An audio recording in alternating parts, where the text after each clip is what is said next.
présent, place à l'invité de ce 13h. Je reçois sur ce plateau M.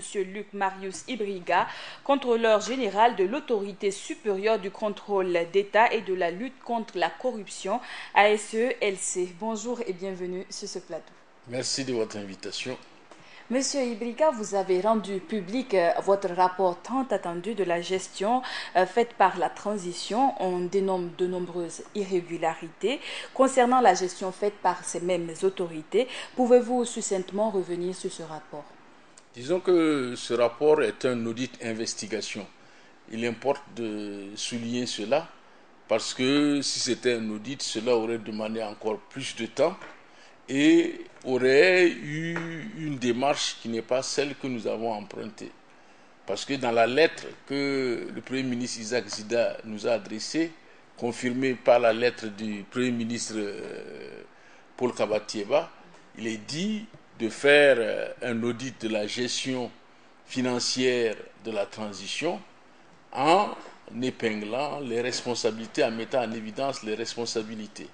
C'est ce que nous avons fait en mettant en place une commission de préparation de l'audit constituée de contrôleurs d'État, d'inspecteurs du Trésor, des impôts, des marchés publics et de l'inspection générale des finances.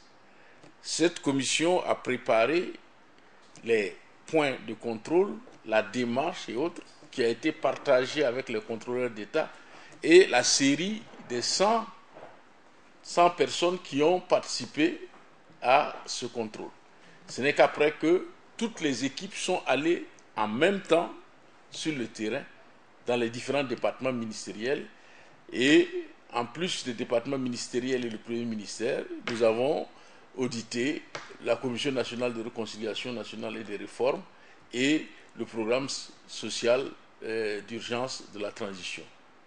Alors, depuis quelque temps, la chronique déferle sur cette affaire de parcelles au niveau de la Sonature. Vous parlez de complaisance et de régime de faveur accordé à certaines personnalités, outre Zida et sa femme, qui sont les autres personnes qui ont été épinglées dans le cadre de votre rapport. Alors, sur ce point, nous avons fait ce qu'on appelle une investigation. Une investigation part d'une dénonciation ou d'allégation que l'on va confirmer ou infirmer. Et comme nous l'avons dit, sur les 7 allégations, il y a une allégation qui n'est pas confirmée, qui n'est pas avérée. C'est celle du terrain en face de la salle de conférence qu'on disait avoir été vendu au Premier ministre Isaac Zida, mais qui est en fait une propriété de la présidence du Faso et qui n'a pas changé de propriétaire. Il y a aussi l'allégation concernant Maître Guy Hervé Kam. C'est avéré qu'il a été attributaire de terrain, mais là où l'allégation n'est pas fondée, c'est que cette attribution ne s'est pas faite pendant la transition, mais depuis 2010. Voilà. Donc, par rapport aux autres allégations, vous me demandez de citer des noms.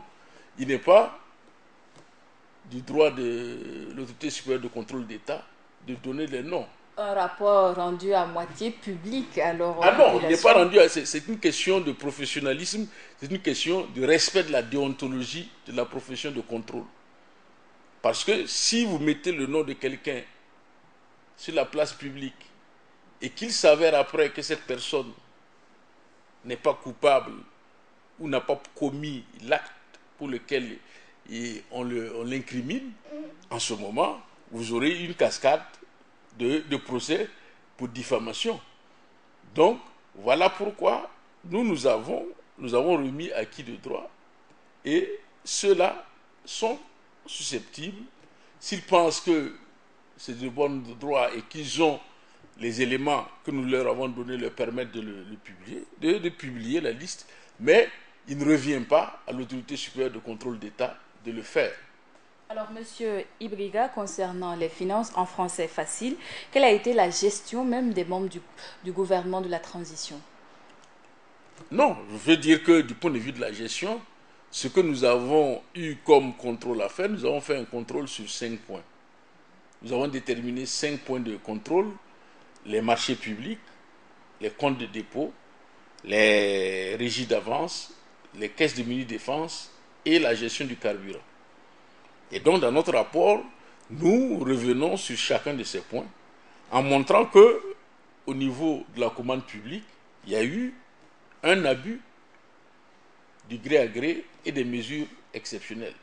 Ces mesures ont certes été autorisées par le ministère de l'économie et des finances, mais quand on regarde dans ce qui est autorisé de faire au plan communautaire, nous crevons le plafond puisque nous sommes à 55% alors que nous devons être à 15%. Donc nous disons, ceci est un risque élevé, mais pour aller jusqu'au bout et savoir si véritablement il y a eu collusion ou corruption, il faut procéder à une investigation plus poussée.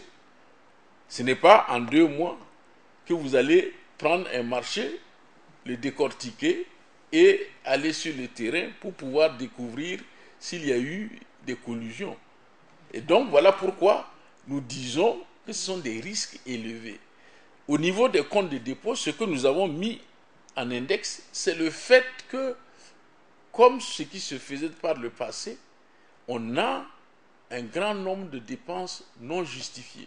Doit-on s'attendre déjà à des poursuites concernant ces personnes? Mais disons que pour nous, les sommes pour lesquelles il y a plus d'1 million, 1 million et plus, les dossiers seront transférés en justice. Ça, c'est un principe automatique et classique de notre procédure. Maintenant, il appartiendra au juge de faire les vérifications nécessaires et puis soit de condamner la personne, soit de relaxer la personne, parce que peut-être que la personne pourra justifier. Parce que si je vous dis que dans notre procédure, ces personnes ont eu 1 mois pour présenter leur défense. Certains nous ont présenté des pièces justificatives que nous avons rejetées.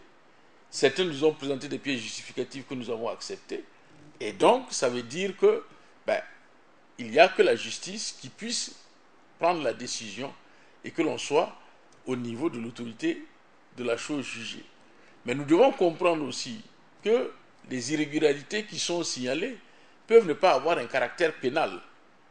Ça peut avoir simplement un caractère administratif.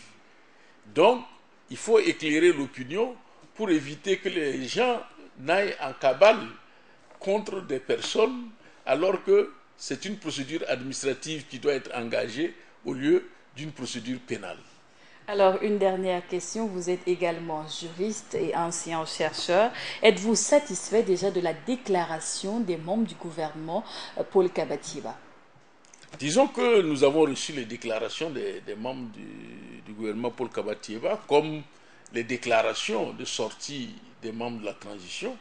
Et pour nous, nous sommes satisfaits dans la mesure où l'exercice est bien reçu et pratiqué.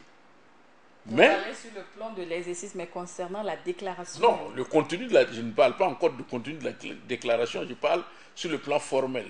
Le fait que les gens se soient soumis à la déclaration est quelque chose de bien, parce qu'on voit dans certains pays voisins où, pour la déclaration, il a fallu que le président lui-même tape du poing sur la table pour que les ministres fassent leur déclaration. Donc là, au moins, c'est un exercice qui est compris.